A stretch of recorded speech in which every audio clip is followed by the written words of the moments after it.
All right. Looks like she's rock and rolling. Okay. So let me throw this over here.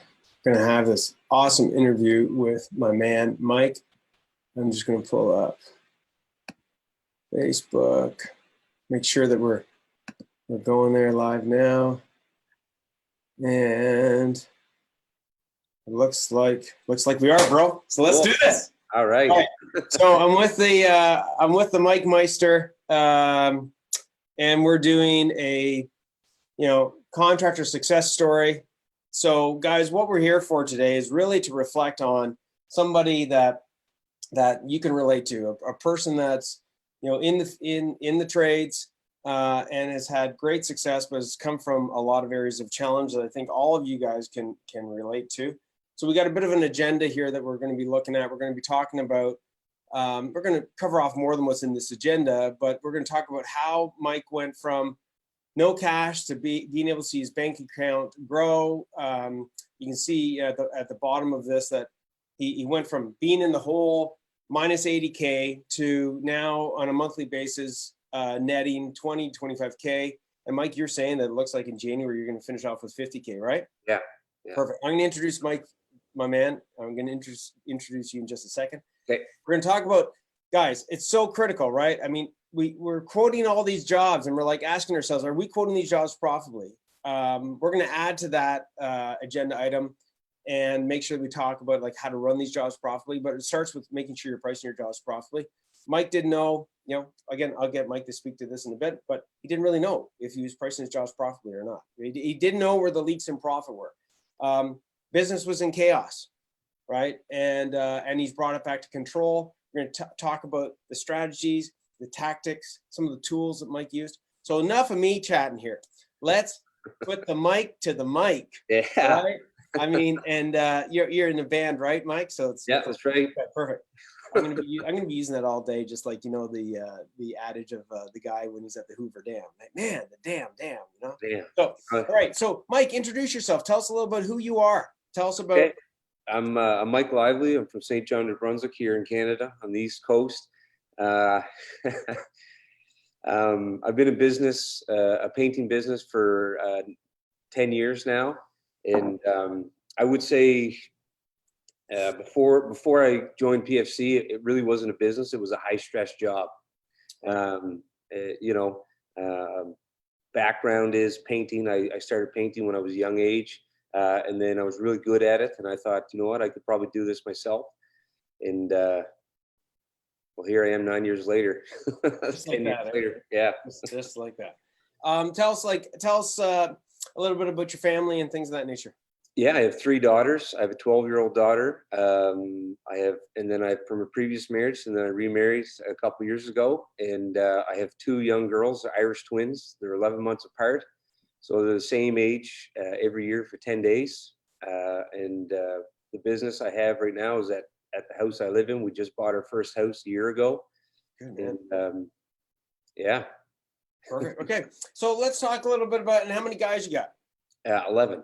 11 guys. All right, perfect. So let's talk a little bit about this journey. So, when we look at the beginning of this journey, we look at some of the problems that you had. I mean, we've highlighted some of these bullets here, but let's talk a little bit about these problems in more detail. Okay. And anybody that's listening in on this, even if you're listening to this afterwards, any questions you got, any comments, just put it down below, and we'll do our best to get them answered. All right. So when we're looking at this, what were some of the problems that like, where were you at that made you reach out to Profit for Contractors? I was getting to the point where I couldn't lie to myself anymore about the shape of the business. And being on those terms, you're looking for a way out. And I was looking through family, I was looking through for friends, and nothing was giving me answers. And then your face popped up on an ad, and I seen it again. I said, maybe I'll give these guys a shot.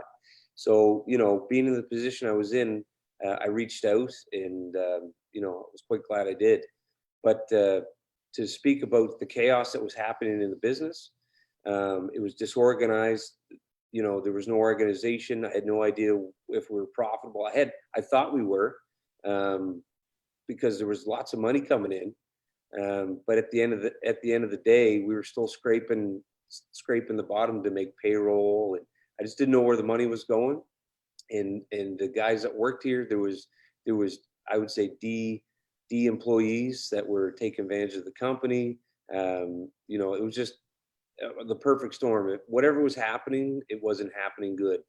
You know, and Yeah, that's got to be tough. And then from a perspective of, let's just talk about what were you doing to try and compensate that before we met? What were some of the things? Like, I thought I had to sell. I said, we're not making enough money. I need to go out and hustle.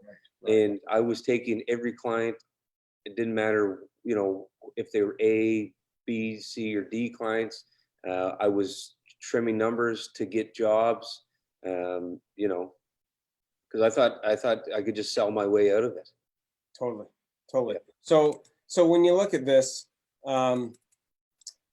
let's talk about, like, a lot of times when contractors look at solving problems, you know, it's a common myth. And guys, I want to talk about this, right? It's a common myth that you think that you got to get more sales.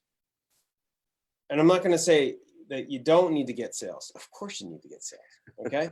But a lot of times when we're having these challenges around cash flow, and there's no money in the bank, we think, well, I just need to get more sales. Okay, so if you're listening in on this, I want to make sure that you keep listening to understand why that is a myth, and it's probably one of the most dangerous things that you could do. I'll get you to explain that in a little bit there, Mike. But yeah, let's talk about the hours you put in. Let's talk about, you know, let's talk about the sacrificial lamb being your family. Let's talk about all those kind of things. So what was it like as far as putting in hours and things of that nature? I mean, I don't know if I could put a time on my time, you know, because I was constantly, either I was physically working or I was mentally involved. So, Right. you know, and I always like to refer back to the movie Click, if anyone's seen it, by Adam Sandler, and he just Dude, I was just watching that last night. I'm not joking. When he fast forwards, yeah, pauses. that was me. I was fast forwarding in my head because I just couldn't wait to get out of the shit. And there I was just blank, you know. At supper I was blank. At family functions I was blank because I couldn't think, I couldn't get out of it.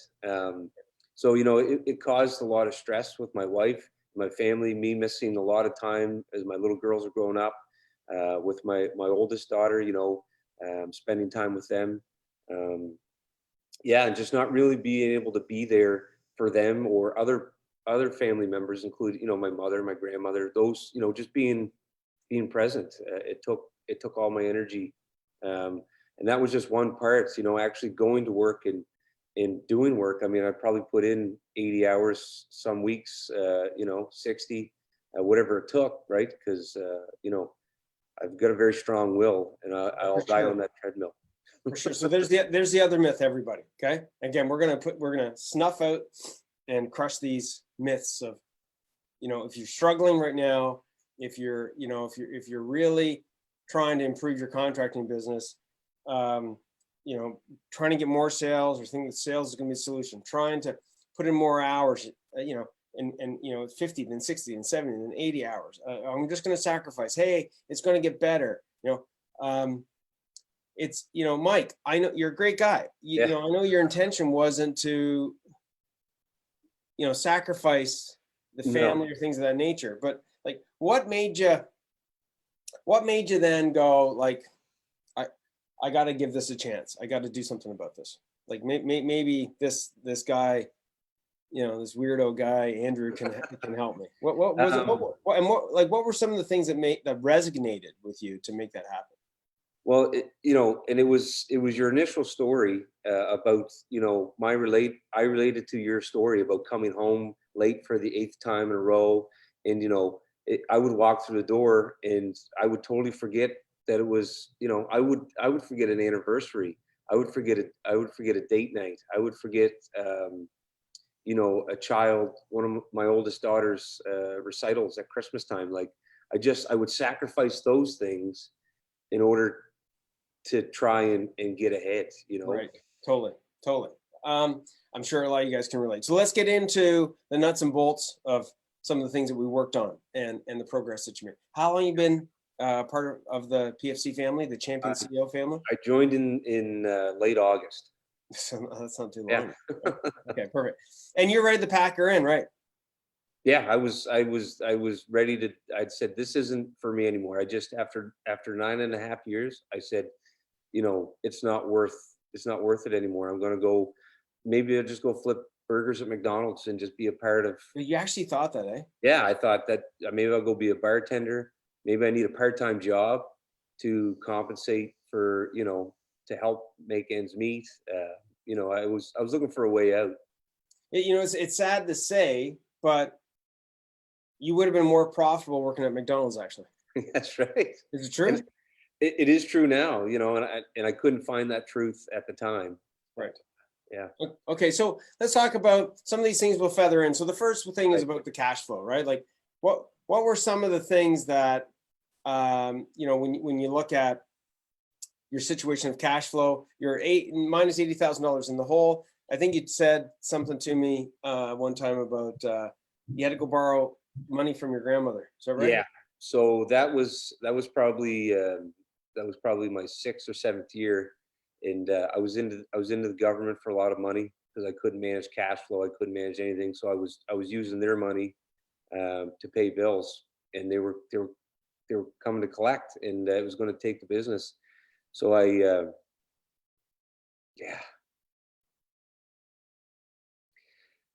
went and borrowed the money from her, and she gave it to me with no intentions of having to pay her back.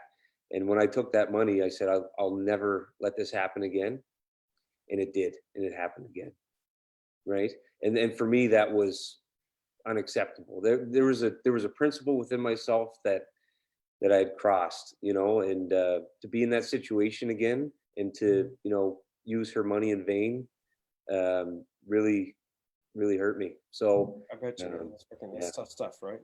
And you know, you're close to your grandmother, so that's tough stuff, right? yeah, She doesn't have much money. I mean, dude. I mean, you're at your last, you know, at the very last that's right. edge of reaching out for help, right? And there's another myth, everybody. You know, going and getting more money, getting more loans, it's not going to solve the problem. So now let's get into this. So, Mike, by the way, thanks, bro. I know it's tough, but like, how many other people listening to this can you guys relate to, right? I can totally relate to it. All right. So one of the things, guys, regarding cash flow is, and there's lots of things regarding cash flow. There's probably right on, you know, on the membership site there, Mike, you know, you've gone through some of the training of the cash flow, right? And there's like 11 different areas that can positively or negatively affect cash flow, right? Right. One of them was how to price jobs profitably. So let's talk about that. So let's talk about where you were at and what was the tool you used and what was the aha moment. So for me, I knew that was a big problem because I had no idea. So after joining PFC and after going to the live event is when it really hit home, and seeing some of the success stories there and really getting the one-on-one training at the live event, that I came back and I said, I need to figure this out. The planning mastery one. The planning mastery, yeah, in Ottawa, it was great. Right. You brought your wife. That was cool. Yeah. So I sat down and started doing the training, and for me, it was the most difficult thing to figure out. But I kept asking, and then I asked Liam, and a guy named Chris Bradley generously provided how he figured it out, just like that, you know, within the community. And it took me all of an hour to figure out. And then once I realized it, I realized that I was paying clients for us to work for them. It was costing me money. Elaborate. So I know that one of the tools that got you to go, what the hell? I think it was the pricing for profits guide, right? Yeah. And you and in there was a formula, and I remember you were on one of the group calls, and it was like, what is this formula? Yeah. Like, I just take this and I multiply it. And like, no. And it was that, like, your brain was fighting it, going, yeah, but this is the way we've been doing it. Yeah, but that's the wrong way. Well, right? Yeah. So you took the pricing for profits guide. Tell me a little bit about like how badly were you quoting off, like, as a percentage? I'd say 10%. Right. Yeah. 10%. Like in the hole, though. In the hole. Yeah. In the hole. In the hole. Right. Okay. And when I was plugging the numbers in, sorry, but I said, this can't be right. This just can't be right. And I checked it and I double checked it, and it was right. We couldn't sell our way out of it. Like it was a trap. Well, you would have seen, guys. So back to the first principle. If you're not 100% certain, okay, and any of you guys listening in, you're not 100% certain that you're pricing your jobs profitably. You've got to make sure that that's like one of the key things that you focus in on, because understand, remember in the beginning, we talked about Mike going, hey, I got to get more sales. More sales, guys, pricing not profitably was literally putting him into bankruptcy. That close, right? Right. If it wasn't for your grandmother, you were basically going to have to claim bankruptcy. Right. True. Okay. True. So how did that? So now you learned that. How quickly were you able to apply it once you learned it? Instantly. Like, I mean, this is what we're charging now. Right. Okay. Now they just still keep getting work. Yeah, actually, I mean, we're still, and we've just put our prices up again. Right. You know. So there's the other thing, everybody, right? When you understand that you're pricing your jobs profitably, and now Mike knows that he's landing these jobs. This is just a little bit of side note. One of the other things you want to make sure that you're tracking, guys, and I know there's lots of things, lots of, Mike, we call it KPIs, key performance indicators, basically dials in your business that you got to look at. One is making sure you're pricing your jobs properly, guys. Okay. Number two, your conversion rate. You're winning, right, Mike? Yes, yeah, right? I'm working on it. Right. If you're pricing your jobs and your conversion rate is super high, Mike's landing all these jobs. It's like, wait a second, Mike. If you keep landing all these jobs, hence why we're working on putting the sales board up and forecasting, we're able to go, Mike, dude, you can put your prices up, and you need to, because you can't land all this work. True? True. Yeah. Okay. And here you are increasing them again. If you look at the delta between the negative 10% and where you're at now, is the gap like a 20 or 30% difference? Easy. That's exactly, yeah. Everybody look at, let's figure this out. So look, how did that affect your cash flow in a positive way? It was great. It affected it so much that we're able to start, paying back some of the the money that I'd borrowed, and getting myself out of the hole. Because when I joined, I mean, I still was in the hole to the government, but I'm paying them back in spades now. I'm able to stay current with payroll and pay back my remittance. Same, it's great. And then still have the money to pay payroll now, and pay suppliers, and eventually my plan for the end of this year is to be above board and to start putting money in the business and leaving it there. Dude, I love it. So let's talk about, when you look at the, let's talk about areas, or the next little area that we're focused in on, in our agenda here today, when we're talking about going from chaos to control. Right. So which directly relates to running the jobs, managing the jobs. Yeah, that's right. Right. So where were you at in that mindset? Complete chaos. Sunday for me was, I didn't even want to wake up. And not because I was out having a hard night drinking, but because we were so disorganized that I didn't know where we were going next week. Right. We didn't have a schedule. All the guys were texting me, calling me, figuring out where we're going. We had no product, no supplies ordered.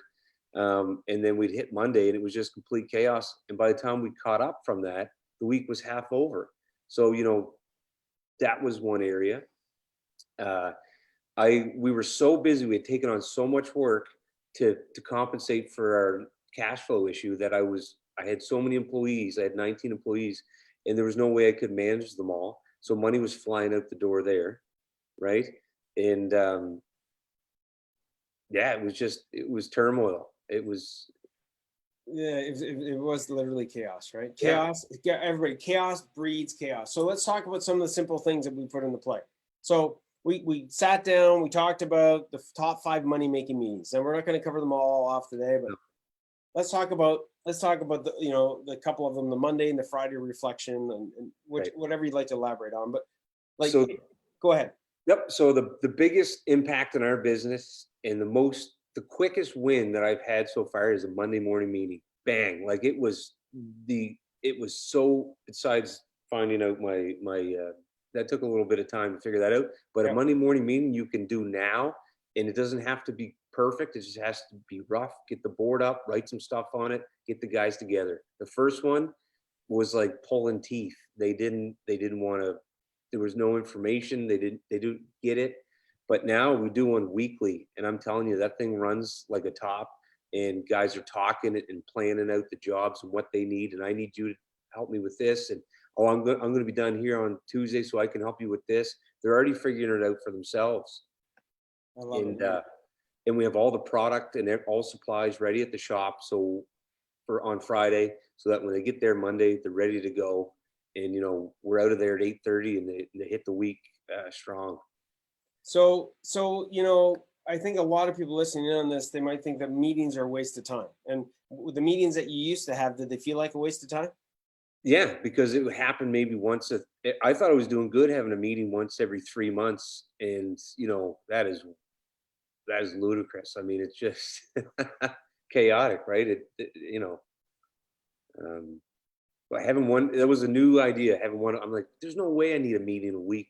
Like, there's no way I need like when I first heard it, I'm like, no, that's bullshit.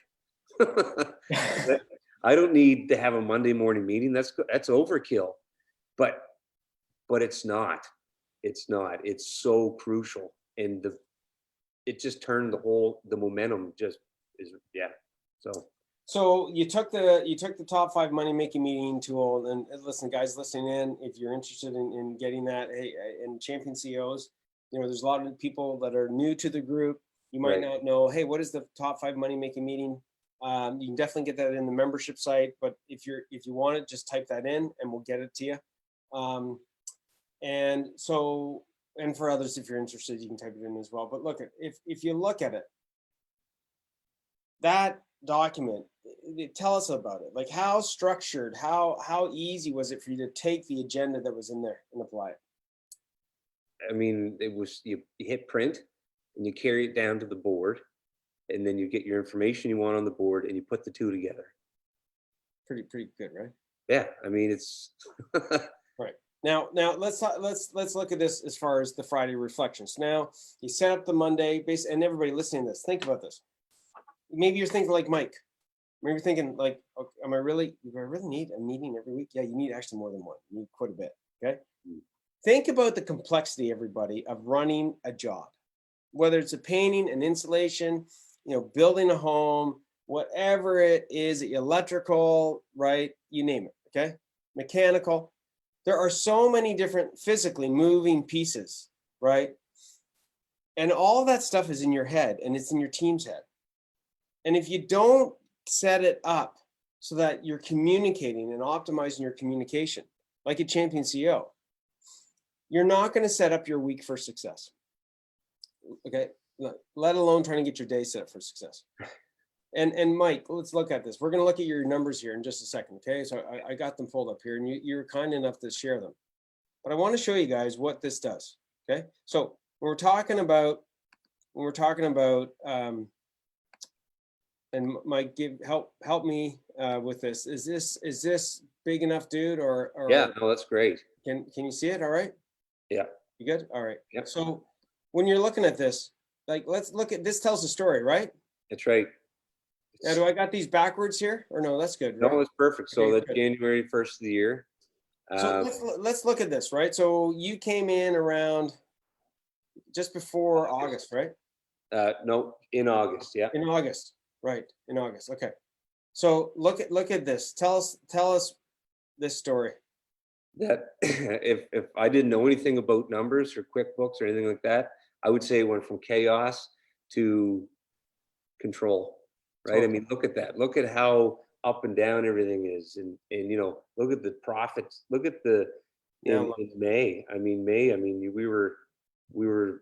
we brought in 120,000, but we sold less. You know what I mean? Like, it's just, you guys are watching this, so let's just explain. By the way, Mike never used to print this off. This is after the fact. So we're going to talk about the financials here in just a minute. Okay. I know we talked about the pricing, but we're going to talk about financials here. So this is Mike joining, and taking things seriously. And one of the things that we talk about is about understanding your financials, how to read your financials. Okay, doesn't mean we're making you an accountant. All right, but reading the financials from the set of lenses of what you need to learn. So, Mike, how often did you look at your financials before? Never. Boop.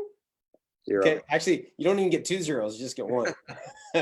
All right. So, and why didn't you look at them? Because I was scared to. Right, I was scared because I knew deep down inside that things were chaos, and that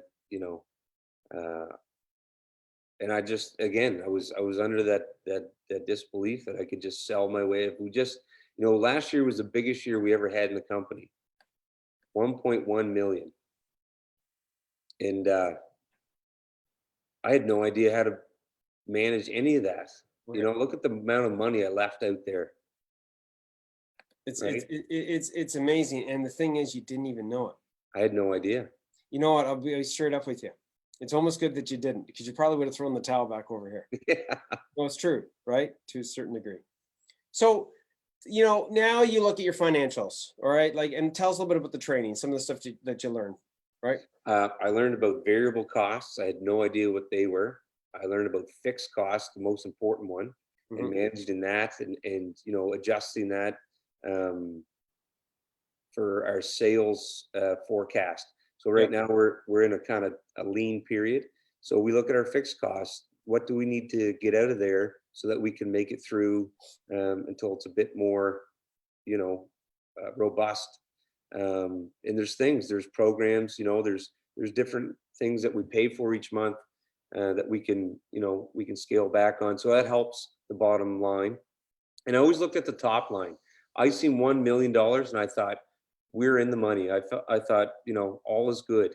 I never went down the list after payroll and expenses and subcontractors and all the things until they get that tiny little number at the bottom.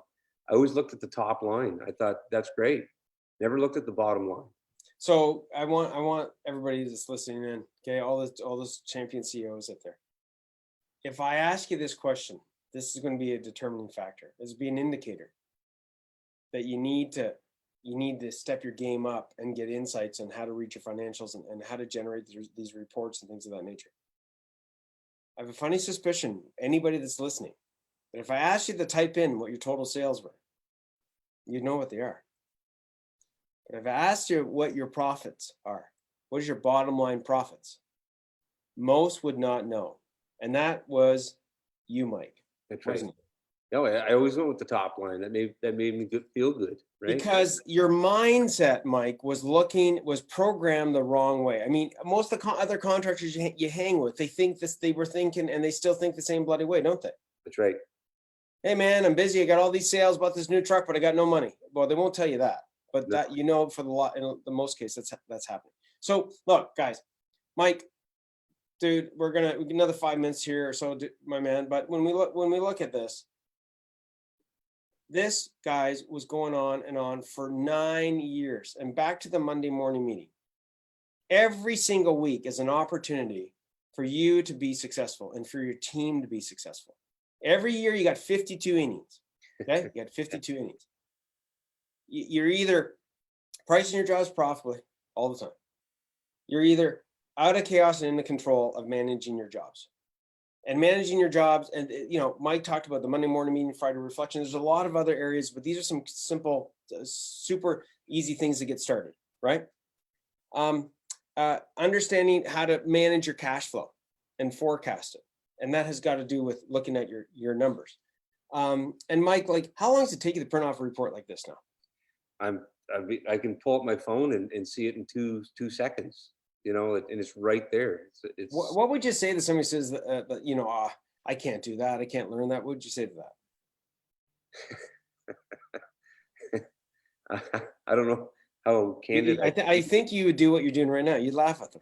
Yeah, but and I want everyone to know that I've got a grade 12 education. I'm not, I graduated from high school, went right into painting. This isn't something that I had to spend months on learning. This was something I just had to take action on. Right? In the right order, though. Yeah. Okay. So everybody here, it's really listening to yourself that you go, look, I've been trying all these things and I haven't been getting this stuff to work. Okay. For all you champion CEOs out there, okay, guys, like it's so important that you know the order in which you got to do things. And the first order that Mike worked on was getting control of his time, understanding what it was he was trying to build. True, Mike?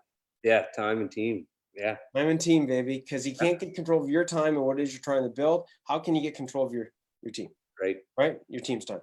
Yep. And then getting control of your team's time, we didn't jump into the marketing and sales. We focusing on what? Profits and cash flow, because we got to make sure you're profitable with the jobs you have and what you're quoting right now. Because if you quote this afternoon, not profitably, Yeah. and it's a 6-month, 2-month, 1-week job, you're doing all that for, what did you say? You said you were doing work. What did you say? Pricing Myself out of business, basically. Yeah, but you also said like you're paying for your clients. What did you say at the beginning? I was paying to work for them, basically. Yes, that's it right there. Yeah. Yep, that's Like, it right please, like how ridiculous is that? there. Yeah, it's Ah. yeah, but again, that wasn't your intent, right? No, I know. Okay, so let's talk about the mindset shift. Yeah. Okay, so like, Huge. what would you say has been some of the biggest shifts? I know we talked about sales and things of that nature, but how do you look at yourself now? What's been some of the biggest mindset shifts where you're, that as far as where you were now, where you're at? Right. The biggest mind shift for me was coming from being in the trade and working the trade, and then transitioning to a CEO. It's given me the ability to look at things like a business owner would, right? Instead of a tradesperson would, right? And it's allowed me the confidence in making those tough decisions. And I mean, numbers. I never thought about numbers and time and team. And you know what it does is the guys respect me more because of it, right? Because they see that I've got control. They don't see chaos anymore. So. Okay, beautiful, man. Now let's talk a little bit about, I think one of the things that I've seen, one of the biggest shifts I see is this thing called help. Yeah. Um, tell us a little bit about the community, and as far as, you already mentioned some of the Champion CEO people here, but tell us a little bit about how the community has helped you and how you leveraged that. Immensely, whether it's been looking for information on how to figure out some of the training, or whether it's one of the members reaching out being like, hey, it's a support, and just be like, hey, you got this, keep going, it's going to happen for you. Just having that support as a business owner, as an entrepreneur, is invaluable, because I don't have that with my everyday friends. They don't get it, but the community gets it, and I can put it up there, and within seconds I've got a response, something that's going to help me. I always, like you always say, is it decades? No, what is it? Decades of the days, baby. Yeah. So within, what does that mean? People won't know what that means unless they're.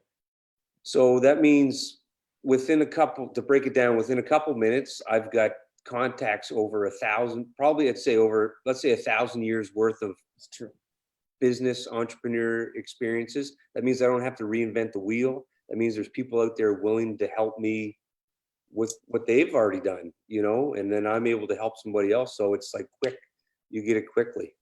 I love it.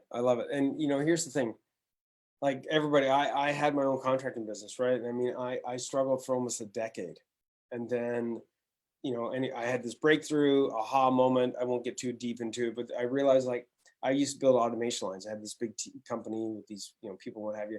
And I realized that I had to automate the business, and then I had to automate how I thought of things. Like, as a champion CEO, like, I had to really look at, like, what does that mean? And, you take all these systems, right? Like, Mike, you take all the systems that has been handed to you. Like, it might be simple, that Monday morning meeting, but you didn't have to you didn't have to get flustered. You didn't have to flop around going, what do I need to talk about? You took it, you applied it, it worked, and your team was like, hey, man, I respect you even more. Thanks. This is what we need. Communication, right? Yeah. So if if somebody was saying to you, like, Mike, where should I start? Like, how should I get this kind of help? What should I do? What would you say to that? That's already involved in the program? Yeah, let's talk about both sides. Like, in the Champion CEO group, like, what would you Right. say to them if they're like, yeah, I'm not sure what I'm working on. What do I got to do next? Like, Oh, what would you say for them to go and raise that hand? it's a good question because I struggle with that too. Yeah. I struggle with asking for help. Mhm. I think It's part the of the hardest reasons that thing. we've been alone for so long, That's right. right? So, when we look at it, let me give you a little couple of tips on this, right? Is when we look at it, I think the first thing to acknowledge is that if you make it about yourself, I think sometimes that's the hardest thing, because then we think we're selfish.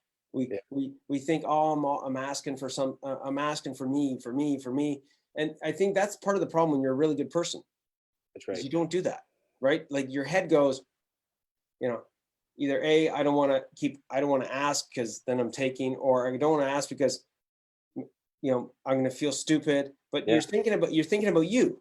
that's right. In all those scenarios, you're thinking about you. So I'm gonna again, we talk about mindset shift. Yeah.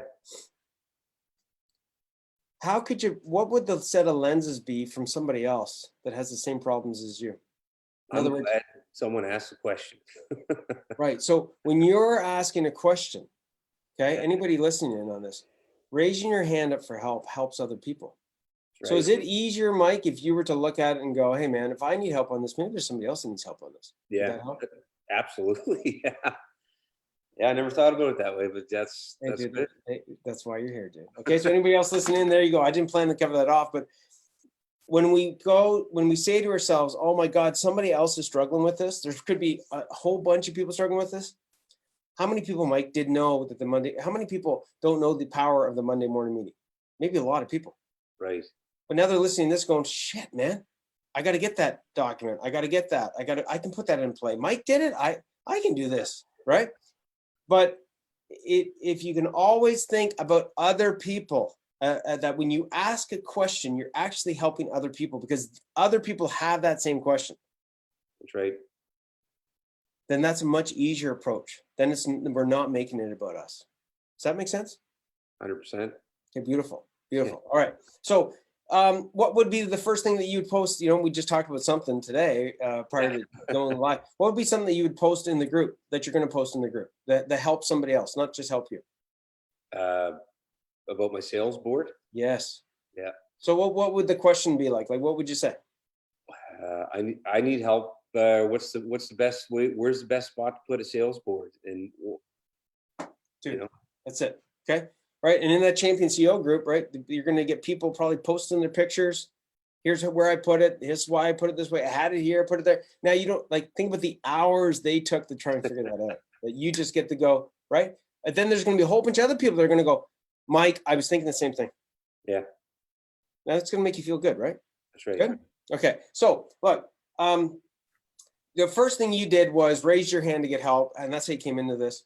So you came in, had a short little like calibration call, we call it here, where and again, any of the Champion CEOs guys, if you guys are listening to this and there's something that you need help with, please post it in the group. Right? That's how you get help, and really try to look it through the set of lenses. If you hesitate to get help, I got to put this question out there because there's other people that need this question answered. That's probably a better approach. Okay. Huh. So you booked in for a chat, right? Right. Okay, perfect. So was it complicated? No. What happened on that chat?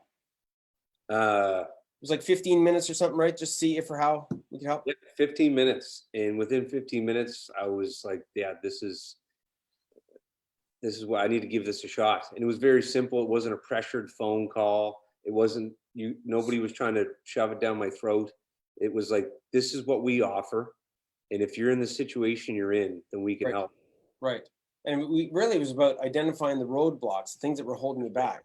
Talking about some of these limiting beliefs that like, yeah, man, I think I need to do more sales. Well, do you know if you're pricing your jobs profitably? No. Well, if you're not, then you're pricing yourself out of business. Holy shit, never thought about that.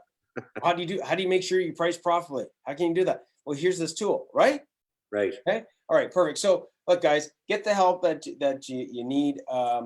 I think we covered off a lot of good stuff here. you know, we didn't touch on this, but we'll just be really quick about it. You also put into rating your clients, right? You use the client rating matrix. You use the filtering fast process. I mean, man, how much did that help you? Big time. Right? How many clients had you been dealing with that were fucking Class D deadbeat, fucking taking your money, using it as a bank? A lot.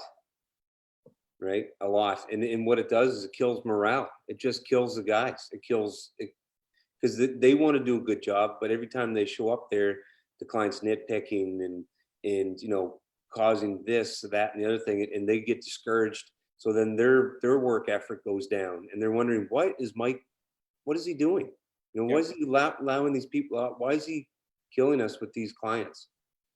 Yeah, and I remember you said, I asked you one time, I said, Mike, do you think you've ever lost Class A team members because of Class D clients? What'd you say? Yeah. Yeah. Yeah. Okay. So listen, everybody. Thank you, Mike. Is there any last words? What would be the last words of wisdom from the Mike Meister before he hit the sticks, right? Who, by the way, everybody, is off every Friday now. True? That's right. That's right. I've taken time and team. Anyways, I have every Friday off to do with what I want, whether I want to work on PFC, whether my wife and I are going to spend the day with the kids, whether I'm going to, you know, read a book on profits, whatever. I've got that time now. Or if I want to work, I can. If not, you know, it's my time. You go play in your band. You can play in the band. Yeah, right? that's right. And I think, you know, wrapping this up, before I hear your last words, is this. I think one of the biggest things becoming a champion CEO and putting systems in place Right. is it's not just about the systems. It's about you becoming a leader and leading your team through systems, helping create an A team, guys. And you know, at the end of it, net, you're now present. You're present at work and with your guys, but more importantly, you're present with your kids, with your wife. You're not thinking about work all the time. You now leave the weekend and come into, you know, on Sunday night. Now you're excited about Monday, right? Yeah. Awesome. So what's the last words you'd say, Mike? That I'm still a work in progress. Nice. Right? Nice. That's What makes you say that? What makes you say that? Why would they, if somebody was to say, why did you say that? Like, what about that did you want to resonate with me? What would you say? That despite all my wins so far, there's still got a long way to go. I love it, man. I love it. Okay. Right. So listen, have a great weekend, my man. And listen, anybody listening in, if you want to book in for a quick little chat, if you're not part of the Champion CEO group, you can book in. We'll put a link there for all the family, the Champion CEOs. I love you guys. You know, listen to the words of wisdom from Mike. You know, as you're listening to this, write down some of those tools. It's all in the membership site that you can get access to. And Mike, is it okay if they reach out to you? Absolutely. Anytime. Yeah, anytime. Love it. And the client event's coming up. Can't wait to see you there, bro. That's right. Are you good? All right, man. Catch you later, dude. Cheers. Have a good weekend. You too, man. Bye. Yeah.